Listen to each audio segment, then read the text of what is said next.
I returned while they were eating supper at the table, seated side by side upon their special stool. So I said when they were finished with their whole wheat toast and spinach, we should go back to the secret room that had been constructed recently to be conductive to the force that grew around the twins. Once inside, we all admired its silver gleaming pointed spire that rose into the center of the room. Up and up towards the ceiling, gracefully it stretched, not yielding to the confines of the smallish room. For it pierced an open circle and vanished deep into the murky night that held its crown somewhere above. The room had been an inspiration to the twins that I had taken, building it of wood and tile and chrome, and they would sit inside for hours while the rain dripped down the tower, sitting on a bench around its base. But this time we were not there for inspiration, but to bear our other sides and feel the kiss of flesh.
Take your clothes off, I commanded, like a bold and common bandit basking in a feeling of control.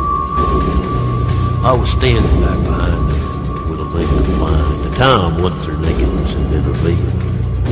Kneel, I said, becoming heated, for the task had been completed. And I felt my gold drawing near. Then I heard a little snicker. What was that? I said, and quickly giggled, spread infection in the room. Stop, I said.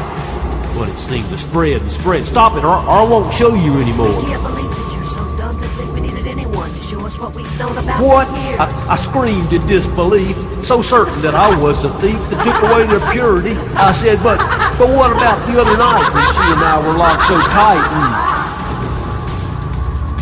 Laughter drowned me out, so I stopped. What makes you think it was her? The mocking voices said with words that sliced me open fast and quick. But I know it must have been because I smelled her heated skin and... Don't you see there is no she now? Don't you see there is no she now? Don't you see there is no she now? Don't you see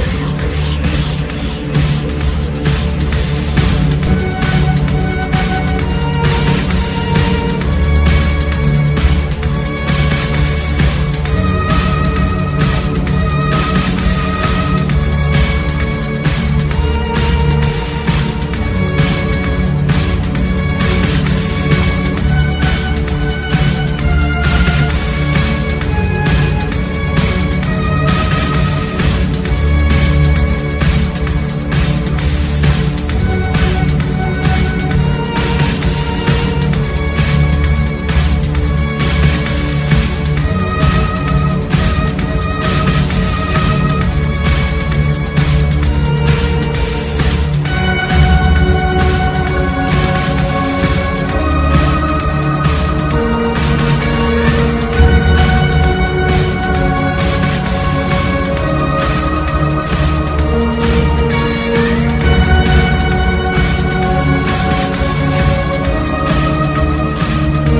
I saw there was no sheep, but there was only them and me, and they were laughing in my face too loud. So I reached into my pocket, and a feeling like a shock exuded from my fingertips along my limbs and up my butt, and focused just below my guts, and made me hold my breath before the blade fall at last and free me from the anger and the screaming endlessly exploding in my head. So I slit the Holy Union, turning it into a wound that gaped apart and bled upon the ground. Me to fire my passion as I stared into the gas that quivered like a burned and ripped out great upon my throbbing penis was the pull toward this Venus. Yet there was no thought of it at all. Only all-consuming lust to be inflamed and base disgust and smile about it while I came inside. So I slipped my dick into it, thrusting into pain and spewing blood around the room. I fucked it that much harder, deep and fast. I pushed apart the shoulders that were down below my waist, were slicing up the air as eyes rolled up and teeth prepared. My lips stretched too tight and tried to tear to this sick, distorted fusion. So it came and so did I. Madly with my face contorted, I convulsed and shoved apart the shoulder that I recollect hard, and a